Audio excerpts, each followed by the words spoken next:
오늘은 부족한 시작의 역설이라는 말씀을 가지고 제목을 가지고 하나님 말씀을 증거하려고 합니다. 장지원호의 나무를 심은 사람이라는 책에 보면은 아주 비범한 삶을 살고 있는 한 인물을 소개합니다. 작가는 40여 년 전 프랑스 프로방스 지방의 고산지대를 여행합니다. 여행 중에 그는 폐허가 된 마을, 그리고 또 물과 나무가 메마른 황폐한 지역에서 아주 지극히 평범한 양치기처럼 보이는 한 사람의 놀라운 화합을 신기한 눈으로 보게 되죠. 그의 이름은 에지아르 부피에라는 사람인데요. 이 사람은 55의 나이였고요. 그 적박한 땅에 3년 전부터 나무를 심고 있었습니다.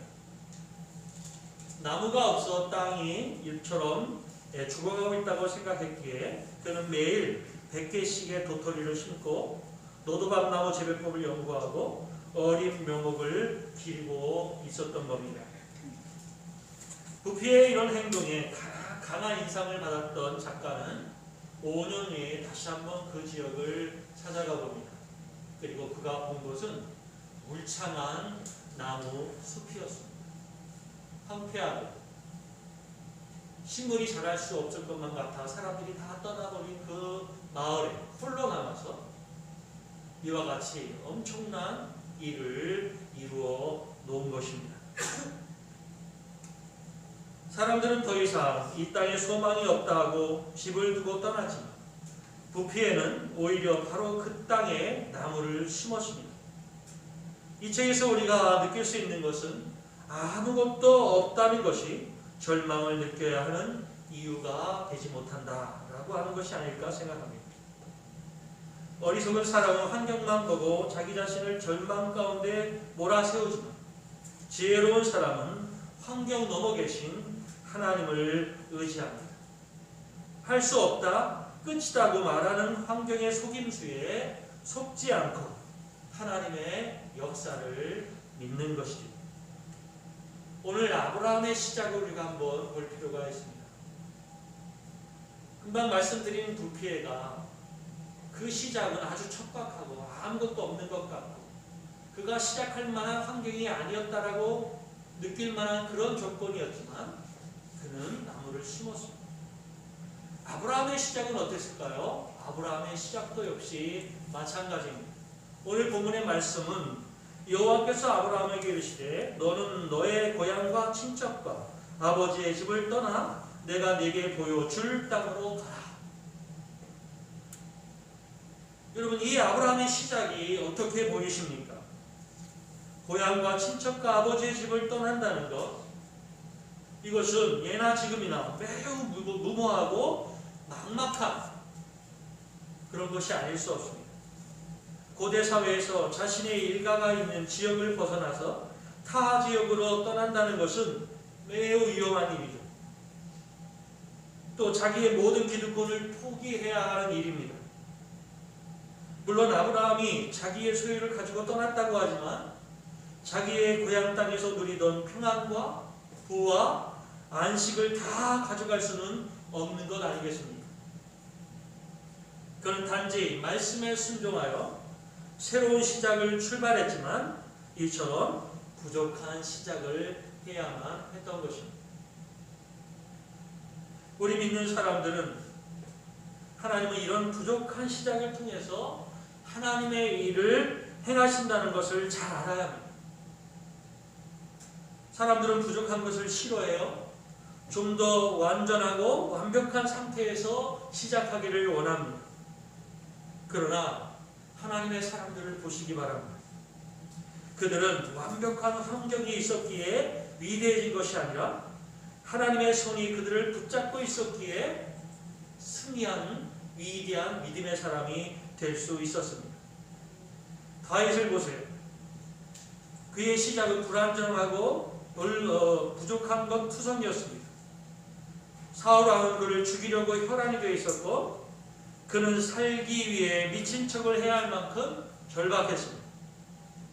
그와 함께하기 위해 아둘람 굴에 모인 사람들은 다 그가 부양해야 할 부담일 뿐이었습니다.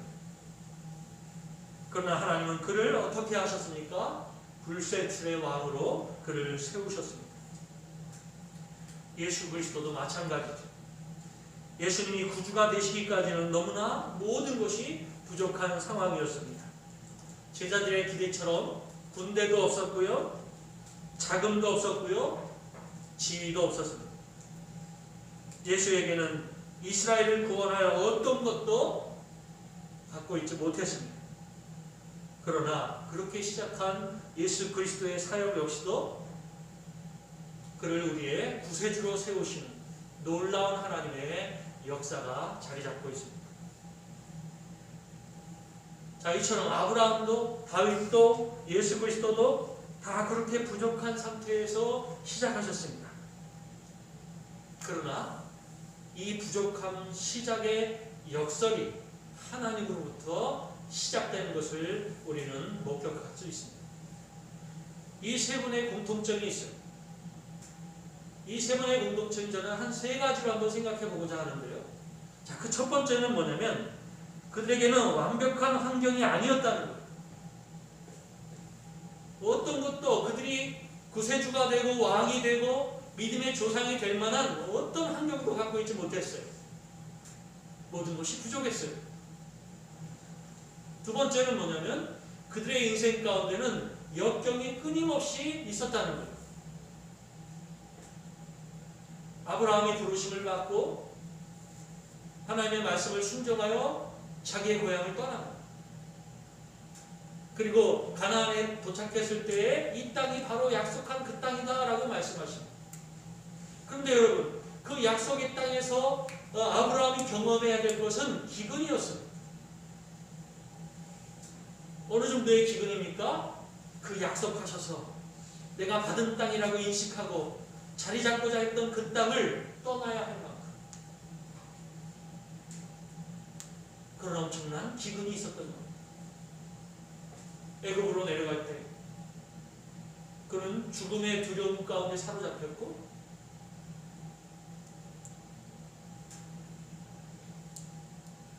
자기 아내를 누이라고 소개할 만큼 절박했습니다. 재물과 재산과 자기 사람과 심지어 자기 아내 사라를 바로의 왕에게 뺏겼습니다. 모든 것을 뺏겼습니다. 역경에 역경이 계속 뛰었습니다. 다윗도 마찬가지죠.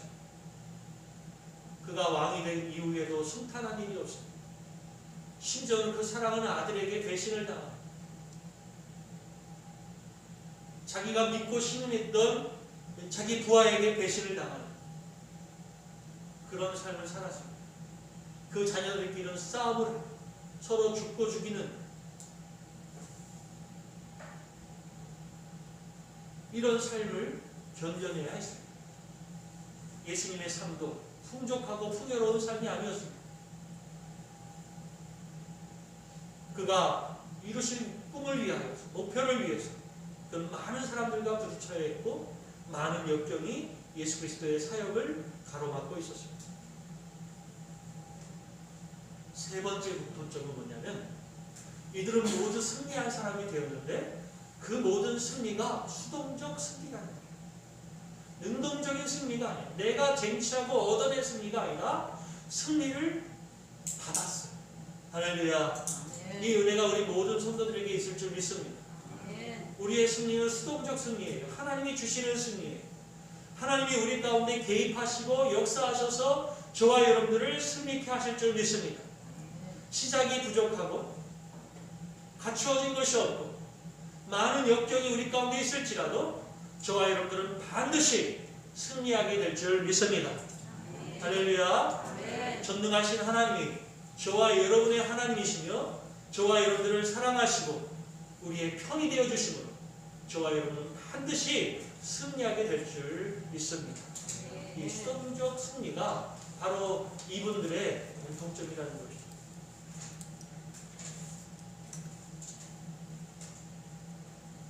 우리는 여기서 얻는 교훈이 있습니다. 두 가지로 생각해 보고자 하는데요. 첫 번째는 이 물리적인 환경에 눌리지 말아야 한다는 겁니다. 부패하는 사람이 자신의 환경과 상황을 보고 두려워하거나 불평하기만 하거나 원망하기만 하면서 포기했다면 그 푸르른 숲은 이룰 수 없었을 것입니다. 우리는 자주 환경이 말해주는 속임수에 속습니다. 안 된다. 넌 못한다. 넌 끝장났다. 이런 소리에 여러분 귀 기울이지 마시기를 바랍니다. 이런 소리에 우리가 마음을 빼앗기면 마음의 낙심과 고민과 염려가 우리의 발을 붙잡고 말 것입니다. 이런 상황에서는 더 이상 한 발자국도 나갈 수 없을 거야. 어떻게 해야지? 뭘 할 수 있을까? 이 생각에 사로잡혀 있는 한 우리는 이 환경의 속임수가 우리를 올가맨 이 누름에서 헤어날 길이 없다는 것입니다. 우리 모든 성도들이 분명히 알아야 될 것은 우리 믿는 사람들은 환경에 좌우하는 사람이 아닙니다. 우리의 뒤에는 우리 편이 되신 하나님이 계심을 기억하십시오. 함께 하신 하나님이 계신다는 사실을 잊지 마시기를 바랍니다. 하나님은 아브라함을 부족한 상태로 불러내셨어요. 우리는 이 점을 주목해야 합니다. 하나님은 풍족한 가운데로 그를 부르시지 아니하고 오히려 부족한 가운데로 부르셨어요. 그리고 그 부족한 곳에서부터 그와 동행하시며 하루하루 하나님의 사람으로 만들어 가십니다. 그리고 그 결과 그를 강하고 풍성하고 완전하게 하신 하나님의 인도하심이 그와 함께 하셨습니다. 우리는 모든 것이 완전하게 갖추어진 이 상황이 아니었어. 그런 환경이 아니었어. 마음에 불안해하고 원망하고 그 입으로 불평하고 투정을 부릅니다. 그러나 믿음의 사람은요, 보는 시각이 달라요. 관점이 달라요.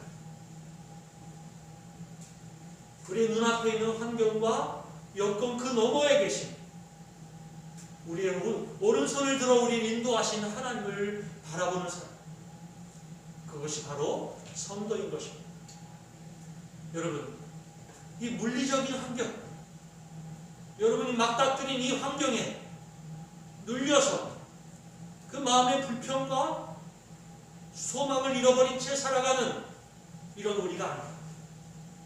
우리 안에 역사하신 온 우주와 만물을 그 뜻대로 이끌어 가시는 그 하나님을 오늘도 바라보는 믿음의 종들이 다 되시기를 바랍니다.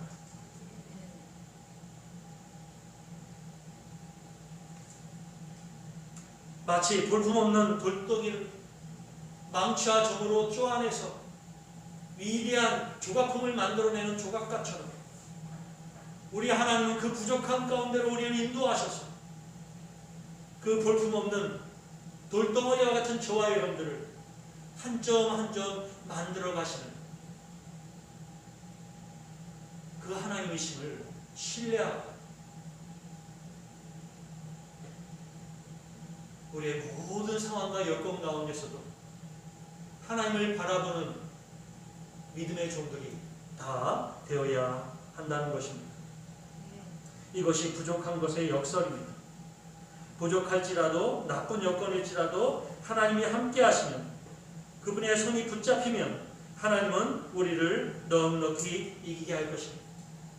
다윗이 골리앗을 이길 수 있었던 것은 그에게 최신 무기, 완벽한 승리의 환경이 있었기 때문이 아닙니다. 그의 손을 붙들고 계신 여호와 하나님이 함께 계셨기 때문이 아니겠습니까?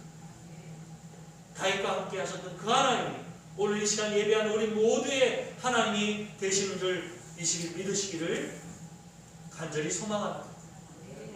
하나님을 붙드시면 우리가 이길 수 없는 것이 없어요. 그 이기는 그날까지 하나님을 신뢰하고 낙심하지 말고 더욱 주를 의지하는 믿음의 사람이 하나님을 만나게 될 것입니다.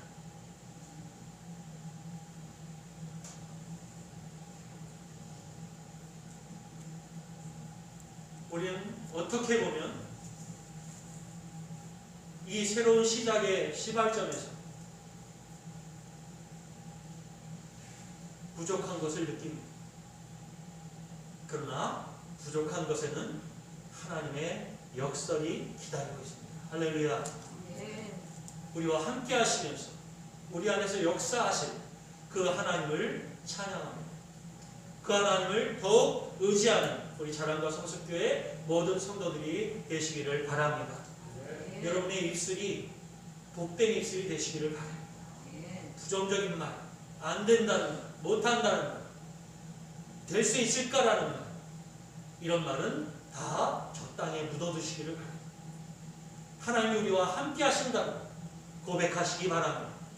하나님은 부족한 가운데서 그의 뜻대로 우리를 풍성한 것으로 인도하시는 하나님이라는 믿음을 고백하는 우리 성도들이 되시기를 바랍니다. 두 번째로 하나님의 일에 목적을 두라는 것입니다. 성도는 예수님을 만난 후로는 삶의 목적이 달라져야 합니다. 예수 믿는 목적이 달라야 합니다. 어떤 사람들은 예수 믿는 목적이 부와 명성과 안락한 미래를 위해, 더 많은 소유를 위해 예수를 믿습니다. 그러나 만일 우리가 이 땅에서 영원토록 사는 것이라면 그러한 소망과 기도는 옳습니다. 그러나 우리 모두가 아는 것처럼 우리는 이 땅에서 영원할 수가 없습니다. 우리는 영원한 것은 오직 하나님 나라만이라는 사실을 믿고 있습니다. 따라서 우리가 이 땅에서 그렇게 원하고 있는 부와 명성과 안락한 미래는 마치 아침 안개와 같이 사라지고 말 것들입니다. 저와 여러분들은 영원한 것을 소망하며 살아가야 하는 하나님의 사람들입니다. 이제 우리는 그 하나님의 나라를 바라보면서 그 나라를 소망하면서 그것이 우리의 삶의 목적이 되는 삶을 살아가는 그런 믿음의 사람들이 되었음을 반드시 기억해야 할 것입니다. 여러분의 삶의 목적은 하루하루 겨우겨우 먹고 살면서 겨우겨우 하나님을 섬기는 이것이 아니라 하나님을 섬기는 것이 우리의 삶의 목적인 것입니다. 하나님의 나라가 우리 모두에게 목적이 되어야 할 것입니다.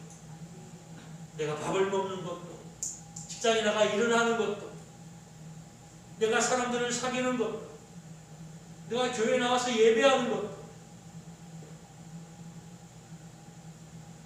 하나님의 나라를 이루어가 아름다운 목적을 가지고 행해줘야 한다는 것입니다. 여러분, 아브라함을 보시기 바라요. 아브라함은요, 하나님의 말씀이 있었을 때에 즉시로 고향과 친척과 아비의 집을 떠나잖아요. 여러분, 곰곰이 생각해보면 어떻게 그럴 수 있었을까 하는 생각이 들지 않을 수 없습니다. 분명한 것은 그가 고향과 친척과 아비의 집을 떠날 수 있었던 것은 그의 인생의 목표가 달라졌기 때문입니다.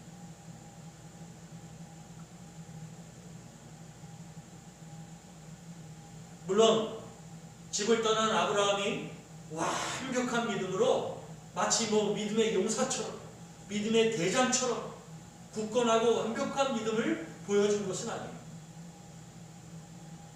하지만 그는 하나님의 말씀에 나름대로 순종하면서 하나님의 인도하시는 대로 그렇게 살았던 사람입니다. 이유가 있어요. 그가 즉각 순종하여 떠나니 그의 삶이 하나님의 인도하심을 따라 살아갈 수 있었던, 하나님의 뜻이 그의 삶의 목적일 수 있었던 이유가 있어요. 그의 인생에 하나님 중심으로 하나님의 일을 이루기 위해 열심으로 살아가였던 이유가 있어요. 한번 말씀을 보시겠습니다. 함께 있습니다. 시작. 이르시되 내 고향과 친척을 떠나 내가 내게 보일 땅으로 가라 하시니 그러나 여기서 밟을 만한 땅도 유업으로 주지 아니하시고 다만 이 땅을 아직 자식도 없는 그와 그의 후손에게 소유로 주신다고 약속하셨습니다. 자, 하나님께서 그 이름을 부르시고 고향과 친척과 아비의 집을 떠나 내게 보일 땅으로 가라 하셨다는 거예요. 또 5절의 말씀을 보니까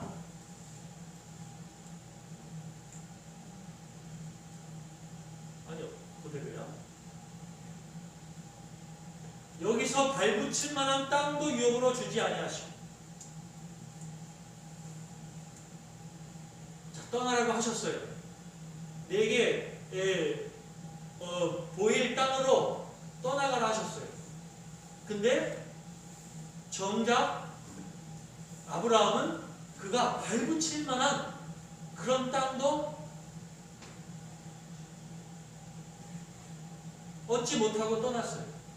그리고 자손을 주시겠다, 후손을 주시겠다 하셨지만 그에게는 정작 후손이 없었어요.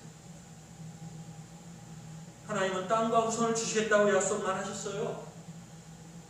5절 말씀처럼 발붙일 만한 땅도 유업으로 주시지 않았고 심지어 주시겠다는 후손도 100세가 되셔야 주셨습니다. 자, 그러니까 이건 뭐예요? 정처도 없고 목적지도 없고 왜 떠나야 하는지 이유도 모르고 떠났다는 거예요. 아무것도 모르고 떠난 거예요. 떠나야 이유도 모른 채 떠나는 거예요. 어떻게 그럴 수 있었을까요?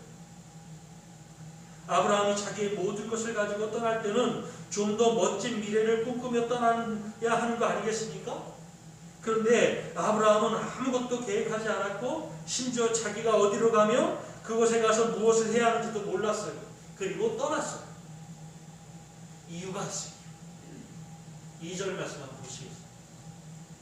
사도행전 2절 다 같이 시작. 스데반이 이르되 여러분 부형들이여 들으소서. 우리 조상 아브라함이 하란에 있기 전 메소포타미아에 있을 때에 영광의 하나님이 그에게 보여. 자, 그에게 하나님이 나타났는데 영광의 하나님이 그에게 보여. 내 고향과 친척과 아비의 집을 떠나라 하니 떠났다는 거예요. 뭡니까? 하나님께서 그에게 나타나셔서 야, 너를 내가 재벌 만들어줄게. 내가 너를 대통령 삼아줄게. 대통령 아니면 네가 원하는 대로 내가 다 들어줄게. 그러니까 떠나기만 하면 너는 장땡이. 네 인생 피는 거야. 이렇게 약속하지 않았어요. 아무런 기억도 하지 않으시고 단지 땅과 후손을 약속하시면서도 어떤 땅도 말씀하지 않고 어떤 자손도 그에게 주시지 않았어요. 근데 떠나라 하신 거예요. 아브라함이 본 게 있어요. 그죠? 아브라함이 뭘 봤어요? 하나님의 영광의 하나님을 보았어요. 영광의 하나님을 보았더니 그는 전적으로 하나님의 말씀을 순종하는 사람이 된 거예요. 이겁니다. 오늘 저와 여러분들이 예수 그리스도를 만나고 우리 안에 살아계셔서 역사하시는 그 음성에 순종해 나갈 수 있어요. 우리가 그분을 알지 못하면, 그분을 만나지 못하면 하나님의 말씀에 순종할 수 없어요. 우리의 인생이 변하지 않아요. 우리의 인생이 여전히 세상의 돈, 안락, 평안, 즐거움 이런 것들 인생이 변하지 않아요. 그러나 생명의 주이신 예수 그리스도를 만나고 내 안에 영접할 때 저와 여러분의 인생은 바뀌게 되는 거예요. 세상의 즐거움보다, 세상의 돈보다. 아까 찬양 너무 멋있잖아요. 나는 그저 청지기입니다. 내 것이 아닙니다. 주의 것입니다. 내가 한 일이 아닙니다. 주님이 하셨습니다. 오늘 나는 어떤 사람입니까? 나는 여전히 세상에서 내가 가지고 있는 이 소유의 마음을 빼앗기고 내 삶의 목적이 여전히 변하지 않고 있습니까? 오늘 이 시간 아브라함이 만난 하나님을 만나시는 귀한 역사가 있기를 축원합니다. 하나님 여러분들을 만나주시고 살아계심을 나타내 보여주셔서 이제 우리의 모든 삶의 목적이 변화되는 놀라운 역사가 오늘 이 시간 있기를 간절히 축원합니다. 할렐루야. 아멘. 할렐루야. 아멘. 자, 이것이 아브라함의 절대 순종의 이유예요. 영광의 하나님을 보았기 때문에 그 하나님의 부르심의 목적을 이렇게 말씀하십니다. 오늘 본문의 다음 주 9절인데요. 내가 너로 큰 민족을 이루고 내게 복을 주어 내 이름을 창대하게 하리니 너는 복이 될지라. 저와 여러분은 복된 하나님의 사람들입니다. 하나님은 저와 여러분들에게 복이 되시기를 원합니다. 예레미야 말씀 중에서도 내가 너에게 주고자 하는 것은 고난이 아니라 희망과 미래입니다. 이 사실을 믿으십니까? 우리가 하나님 안에 있을 때야 우리의 안에 참된 기쁨과 소망이 있는, 저와 여러분들이 하나님의 일을 향해 달려나갈 때 우리는 비로소 참된 기쁨과 소망을 누릴 수 있게 되는 것입니다. 여러분, 세상 것은 아무리 많이 가져도요 만족함이 없어요. 우리가 세상 것을 아무리 욕심내어도 우리를 완전히 채워지게 하지 못해요. 그것이 이 세상 것의 특징이라면 특징이겠죠. 그러나 우리가 만난 그 하나님 앞에 나아가서 하나님의 일을 감당해 나갈 때 하나님은 우리 안에서 역사하시고 우리 안에 하나님의 놀라운 일을 이루어 가시는 이 하나님을 나타내 보여주실 것입니다. 하나님의 일이 우리의 목적이 되시기를 바랍니다. 이제 우리가 하나님의 교회를 세우고 이제 새로운 것에서 예배하며 찬송하며 그것을 섬길 때 여러분, 부족하다, 힘이 없다, 또 여러 가지 염려와 걱정이 된다. 여러분, 이것은 마귀가 주는 생각입니다. 오늘 하나님은 뜻이 있어서 우리를 그곳에 보내십니다. 우리 그곳에서도 하나님의 역사를 보게 될 줄 믿습니다. 자, 우리가 하나님의 일을 우리의 목적으로 삼고 이제 부지런히 하나님의 일을 감당해 나가면 그것이 어느 곳이든 하나님의 나라가 될 줄 믿습니다. 하나님께서 지난 한 주간 동안에 너무 많은 일들을 해주셨어요. 말씀드린 것처럼 이 집기들이 너무나 많은 집기들인데 이걸 다 어떻게 하나 염려하고 걱정할 때 하나님께서 제주도에 계시는 그 연세 70 되신 분이 교회를 개척하시고 그 교회에 집기들이 필요합니다. 그분과 어떻게 연락이 돼서 이 집기들이 다 그 목사님 개척하는 교회로 갈 수 있게 되었어요. 얼마나 감사한지 모르겠어요.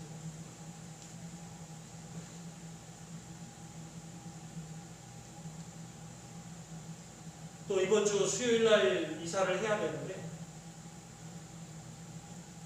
그날 저 혼자 2일 전에 다 하려 하니까 이게 타이밍이 맞지 않을 것 같아요. 많이 염려가 되더라고요. 그 사람한테 기도하면서 모든 것이 순조롭게 될 수 있도록 위해서 기도했어요. 자, 그랬더니 내일과 모레 사이에 제가 염려하는 모든 일들이 다 맞춰지도록 그렇게 시간 계획표가 짜여지게 됐어요. 하나님의 은혜인 줄 믿습니다. 왜냐하니까 제가 할 수 있는 일들이 아니었어요. 하나님께서 누군가를 감동하시고 누군가에게 역사하셔서 스스로 그 일들을 할 수 있게끔 하나님이 해주셨어요.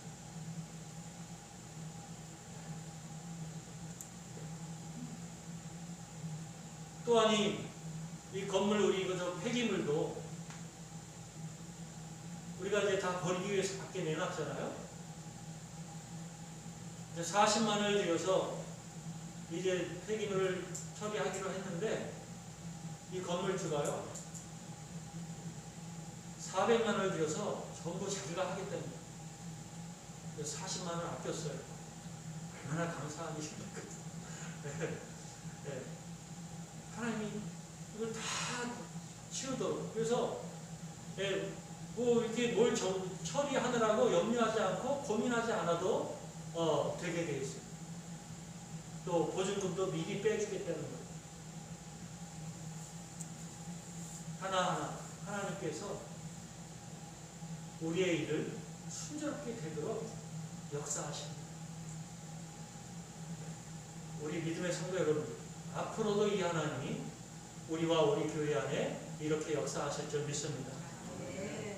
또 이런 하나님이 우리 성도들 삶 가운데서도 이처럼 역사하여 주실 줄 믿습니다. 그 하나님을 더 의지하고 주의 일을 감당해 보자 할 때 하나님은 우리의 하나님, 우리의 편이 되어 주실 줄 믿습니다. 말씀을 정리합니다. 부족한 시작의 역사를 믿으시기를 바랍니다. 부족하다, 없다, 환경이 나쁘다, 이런 것에 여러분들 마음과 생각, 여러분의 영을 뺏기지 마시기 바랍니다. 저와 여러분들은 오직 하나님을 바라보면서 그 하나님의 역사를 날마다 의지하며 살아가는 믿음의 종들이 되어야 할 줄 믿습니다. 지난주와 지지난주 말씀을 살펴봤던 것처럼 하나님과의 관계를 확실히 한 믿음의 성도들, 이 땅의 것 또한 하나님과 관련하여 그분에게만 절대 주권이 있음을 믿고 그에게 구할 때 하나님께서 저와 여러분들을 사용하여 주시는 것입니다. 오늘 이 부족한 것에서 놀랍도록 역사하시고 세워가시는 그 하나님, 이제 하나님께서 새 일을 우리 가운데 이루어 주실 줄 믿습니다. 이 믿음과 기대를 가지고 다시 한번 우리 시작할 수 있는 주의 종들이 다 되시기를 축복합니다. 기도하겠습니다.